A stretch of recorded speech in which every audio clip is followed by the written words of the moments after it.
एक क्वेश्चन के बारे में डिस्कस करते हैं। क्वेश्चन क्या है, 3 equal resistance each R ohm are connected as shown, जैसे यहाँ पर दिखाया गया है। Compute the equivalent resistance between the points A and B. ठीक है, तो देखो यहाँ पर हमको क्या करना है, 3 इक्वल रेजिस्टेंस है जो कि आर आर और आर ओम के हैं। ठीक, अब यहां पर हमको क्या निकालना है, इक्विवेलेंट रेजिस्टेंस निकालना है। सबसे पहली चीज, जब भी इक्विवेलेंट रेजिस्टेंस निकालना रहे तो ये ध्यान देना जरूरी है कि किस पॉइंट के बीच में कह रहा है। तो इक्विवेलेंट रेजिस्टेंस हम लोग कहां पर निकाल सकते थे, देखो ए और सी के बीच में इक्विवेलेंट रेजिस्टेंस निकाल सकते हैं, ए और डी के बीच में निकाल सकते हैं, ए और बी के बीच में निकाल सकते हैं। तो यहां पर कह रहा है equivalent resistance between the points A and B. तो अब यहां पर हम क्या कर सकते हैं, इस रेजिस्टेंस को इस तरीके से जोड़ें कि ताकि हमको पता चल जाए कि ये सीरीज कॉम्बिनेशन में है या पैरेलल कॉम्बिनेशन में। तो सबसे पहले देखते हैं कि मैंने कहा इलेक्ट्रिक करंट यहां से आई फ्लो किया, कितना इलेक्ट्रिक करंट फ्लो किया, आई इलेक्ट्रिक करंट फ्लो किया। इस पॉइंट पर इलेक्ट्रिक करंट कितना आया, आई आया, लेकिन डिवाइड कहां पर हुआ, यहां पर I1 हो गया और इसमें क्या हो गया, I2 हो गया।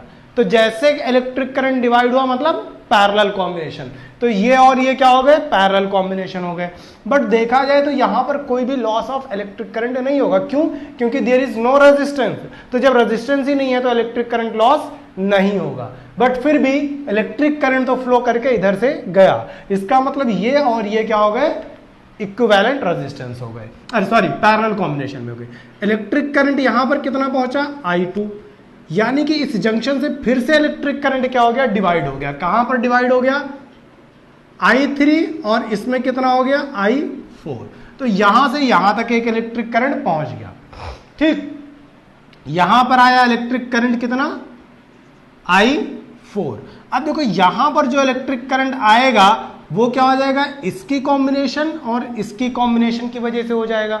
तो अब यहां से इलेक्ट्रिक करंट I1 आया और यहां से इलेक्ट्रिक करंट I4 आया। तो ये वाला और ये वाला जो है, ये और ये तो सीरीज में हो गए, क्यों, क्योंकि ये दोनों क्या हो जा रहे हैं, जुड़ जा रहे हैं। बट देखा जाए तो इलेक्ट्रिक करंट यहां पर कुछ और मिल जाएगा। अब ये मत सोचना कि यही I4 निकल के यहां पहुंच जाएगा, नहीं, यहां वाला भी इलेक्ट्रिक करंट I1 यहां आके पहुंचा। तो अब यहां पर इलेक्ट्रिक करंट कितना हो जाएगा, I1 और I4 की वजह से इलेक्ट्रिक करंट यहां वेरी कर जाएगा। तो इलेक्ट्रिक करंट कितना मिल गया यहां पर, I5 मिल गया। ठीक है, तो देखो यहां पर इलेक्ट्रिक करंट क्या हो रहा है कि हर एक पार्ट में डिवाइड मिल रहा है, यानी इस रेजिस्टेंस के अक्रॉस इलेक्ट्रिक करंट I2 है, इस रेजिस्टेंस के अक्रॉस इलेक्ट्रिक करंट I4 है, और इस रेजिस्टेंस के अक्रॉस इलेक्ट्रिक करंट कितना है, I5 है। तो एक रेजिस्टेंस, 2 रेजिस्टेंस और 3 रेजिस्टेंस, तीनों रेजिस्टेंस के अक्रॉस इलेक्ट्रिक करंट क्या है, अलग अलग है। तो जैसे ही रेजिस्टेंस अलग अलग हो, इलेक्ट्रिक करंट अलग अलग हो गया, मतलब they are in parallel combination. तो अब पैरेलल कॉम्बिनेशन के लिए हम लोग क्या करें, पहले देखते हैं कि इसको कैसे ड्रॉ किया जा सकता है। तो मैंने क्या काम किया, ए को यहां पर लिया और इसको इलेक्ट्रिक करंट यहां पर कितना हो गया, ये रेजिस्टेंस आर हो गया। अब देखो दूसरा वाला मैं जोड़ देता हूं, दूसरा वाला मैंने कुछ इस तरीके से जोड़ दिया। तो देखो ये वाला एंड कौन सा था हमारा, ए एंड हो गया, ये एंड क्या हो गया, सी हो गया। तो ये ए एंड और ये वाला एंड सी। ठीक है, अब सी से रेजिस्टेंस जो कनेक्टेड है वो कौन सा एंड पर है, डी पर है, तो ये डी हो गया। ठीक, अब यहां से एक कनेक्टेड है, ये वाला एंड क्या हो गया, बी हो गया। तो देखो ए और डी के बीच में, ए और डी के बीच में ये करंट फ्लो कर रहा है, तो मैंने ए और डी के बीच में कुछ ऐसा जोड़ दिया। ठीक है, सी और बी के बीच में, सी यहां लिख देता हूं, सी और बी के बीच में कुछ ऐसा जोड़ दिया, ये बी पॉइंट हो गया। ओके, तो मेरे लिए देखो, अब देखो यहां पर करंट कितना फ्लो करके गया, देखते रहना, I2 है, यहां पर इलेक्ट्रिक करंट कितना फ्लो करके गया, जो मैंने माना है I3 है, और इसमें इलेक्ट्रिक करंट क्या मिल गया, I5 मिल गया।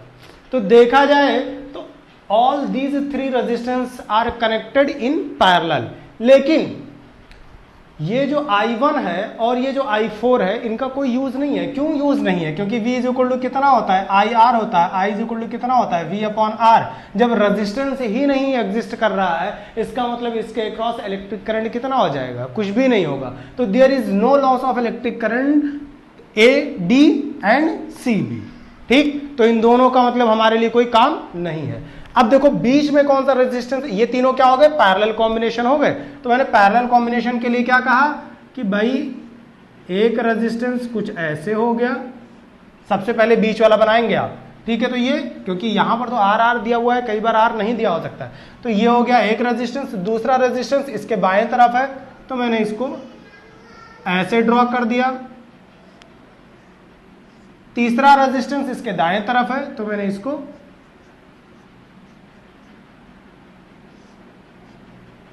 ये हो गया हमारे लिए ए टर्मिनल और बी टर्मिनल के अक्रॉस रेजिस्टेंस, फाइनल रेजिस्टेंस मिला। देखो अब कई बार क्या होता कि यहां पर भी कोई रेजिस्टेंस होता तो पहले इन दोनों को पैरेलल में सॉल्व करते, इन दोनों को पैरेलल में सॉल्व करते, फिर इन तीनों को पैरेलल में सॉल्व करते, ठीक है। फर्दर कई सारे न्यूमेरिकल्स करेंगे तो वहां पर आपको समझ में आ जाएगा, बट यहां पर इन दोनों का यूज नहीं था इसलिए हमारे पास तीन पैरेलल कॉम्बिनेशन मिले। तो हम क्या कह सकते हैं, the resultant or the equivalent resistance